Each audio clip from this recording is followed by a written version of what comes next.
2030 marquera la fin de la réalisation des objectifs du millénaire fixés par les Nations Unies. D'ici là, le continent sera-t-il parvenu à relever les défis auxquels il fait face? Rien n'est moins sûr. Aïcha El-Tabari, bonjour. Bonjour Denise. Vous venez de publier chez l'Harmattan Afrique, développement durable et coopération internationale. Comment garantir un développement durable à l'horizon 2030, alors qu'aujourd'hui, dans de nombreux pays, les indicatifs sont au rouge?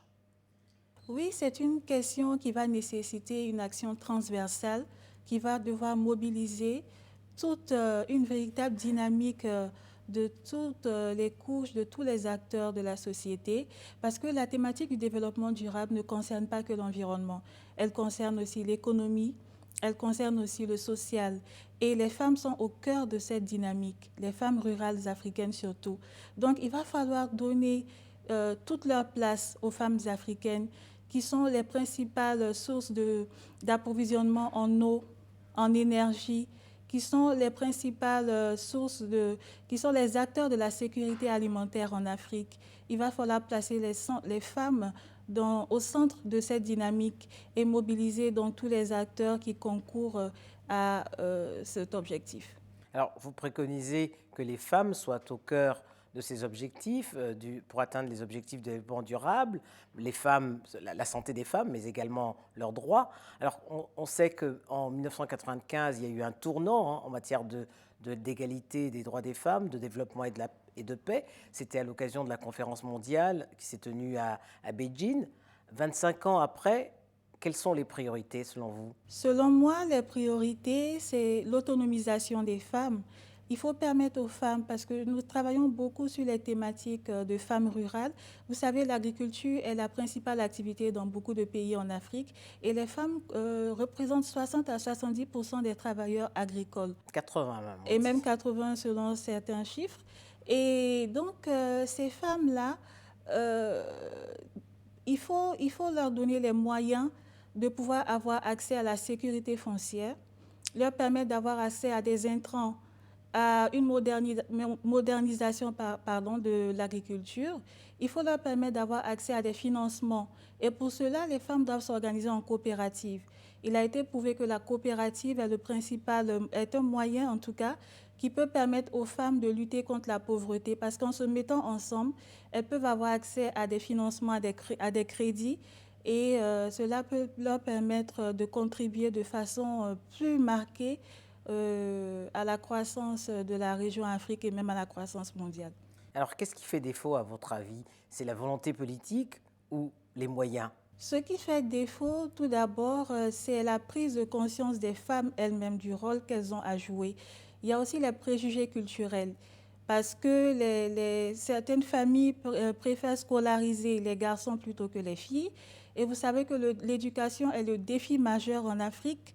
Et les femmes n'ont malheureusement pas accès à une éducation poussée qui pourrait leur permettre de participer pleinement Et il y a aussi d'autres barrières culturelles, comme par exemple le mariage forcé et aussi certains préjugés qui font que les femmes n'ont pas accès à la propriété des terres qu'elles cultivent, elles n'ont pas accès aux fruits des terres qu'elles cultivent.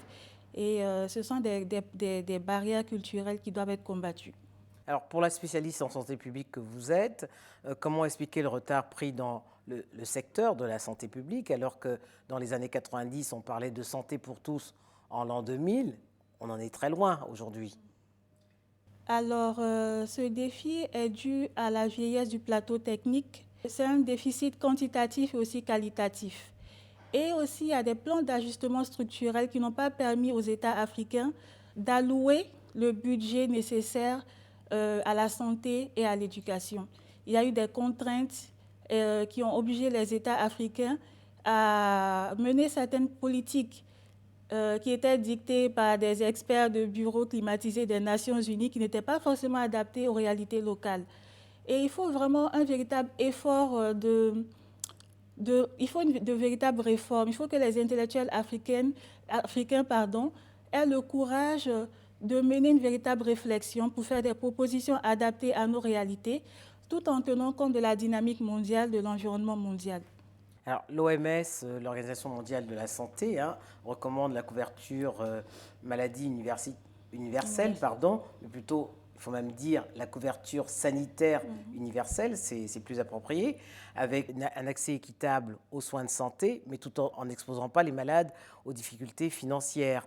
Est-ce que les pays aujourd'hui peuvent l'atteindre et la garantir, cette couverture universelle? Alors, cette couverture maladie universelle est déjà mise en place en Côte d'Ivoire après de nombreux efforts. Je préconiserais en tant que spécialiste de santé publique la mise en place de mutuelles de santé comme au Rwanda. C'est un pays où 91% de la population a accès à la couverture maladie universelle. Ils sont passés par des systèmes de mutuelles de santé, de micro-assurance de santé, parce que la plupart des travailleurs en Afrique sont dans le domaine informel. Alors, comment enrôler ces populations? Les femmes rurales, je reviens toujours à elles parce que c'est une population sur laquelle j'ai beaucoup travaillé. Ce sont les plus vulnérables aussi. Oui, les plus vulnérables, tant au niveau de la santé que de l'économie. Alors, comment enrôler ces populations dans le système de couverture maladie universelle sans passer par des mutuelles de santé? C'est le défi majeur. Et il faut aussi plus informer les populations. Il faut donner des informations claires aux populations sur cette couverture maladie universelle parce qu'ils ne comprennent pas réellement les enjeux de ce qui est en train de se mettre en place et ils ne comprennent pas également les services qui vont être offerts. Il y a encore un travail de communication à faire et il faut aussi travailler au niveau du plateau technique, on en parlait tout à l'heure, le plateau, les ressources, les infrastructures, le personnel, il faut vraiment, mais c'est bien déjà d'avoir commencé parce que c'est le système de soins le plus équitable possible qu'on puisse offrir aux populations. Et le rapport Bachelet qui a été élaboré à l'occasion de la COP 21 incitait les États vraiment à développer cette politique parce que concernant l'ODD 3 qui concerne la santé, la couverture maladie universelle est le point principal, c'est le point clé. Elle va permettre un accès universel et équitable aux soins aux populations africaines. Quand on sait que dans un pays comme la Côte d'Ivoire, actuellement 90% de la population, avant la mise en place de la couverture maladie universelle, n'avait pas accès au système de santé. Donc c'est vraiment quelque chose à encourager, même si au début il y a des difficultés. Il faut déjà le mettre en place et après faire des ajustements. Mais alors, le problème qui se pose aussi, c'est l'accès aux médicaments sur un continent où ils ne sont pas produits. Oui, c'est un défi majeur parce que même quand certains laboratoires, vous savez, une année, le laboratoire Sanofi a donné gratuitement des médicaments contre le paludisme à certains pays africains. Ils n'avaient même pas d'endroit pour les stocker et les médicaments se sont périmés. Donc, actuellement, en Côte d'Ivoire, il y a une véritable politique de fabrication de génériques. Ce sont des initiatives à encourager. Et il y a aussi une thématique sur laquelle dont j'aimerais parler, c'est la médecine traditionnelle. Il y a des efforts qui sont faits pour mener des recherches parce que c'est une médecine qui est accessible aux populations, qui répond culturellement aux besoins des populations sans rejeter les médicaments pharmaceutiques. Il faut une véritable collaboration parce que ce sont des médicaments qui répondent aux défis, par exemple, de la résistance aux antipaludiques. Et ce sont des médicaments qui pourraient être plus accessibles sur le plan financier. Mais alors, comment expliquez-vous que la pharmacopée africaine ne soit pas développée?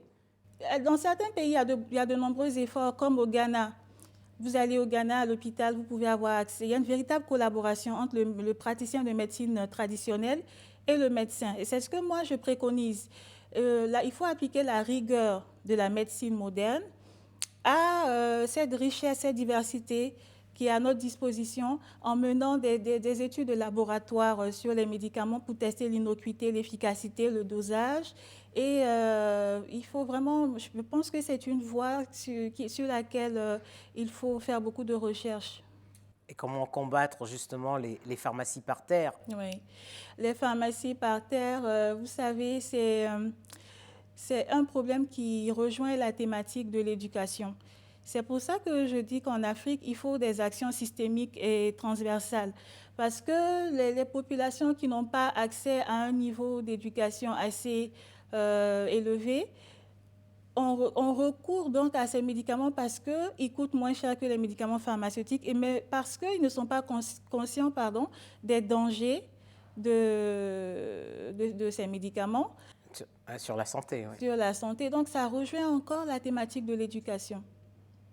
Alors, il y a aujourd'hui, on dénombre à peu près 200 millions d'enfants qui ne sont pas scolarisés. Est-ce que la priorité pour vous, c'est de scolariser en premier les jeunes filles? Oui, je suis absolument pour la discrimination positive. Non seulement parce que les filles sont moins scolarisées que les garçons pour les préjugés culturels dont on a parlé tout à l'heure, et aussi parce qu'on a constaté que les filles, quand on leur donnait une chance, pouvaient faire aussi bien que les garçons, sinon mieux.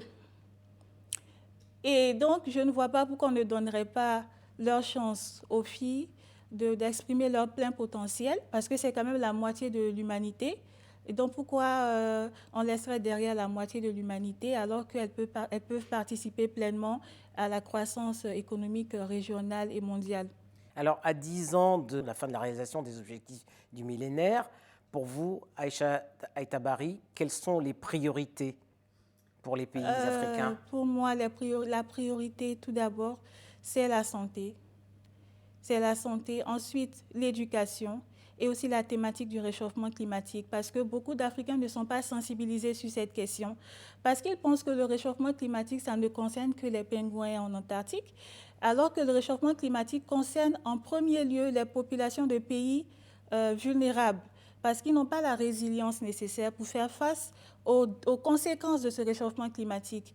Et parce que le réchauffement climatique, vous savez, bientôt l'Afrique, la démographie du continent africain explose et il y aura un problème de sécurité alimentaire en Afrique. Or, le réchauffement climatique met en danger les terres cultivables. Il met en danger le rendement agricole et ça va entraîner une insécurité alimentaire qui va frapper de plein fouet l'Afrique.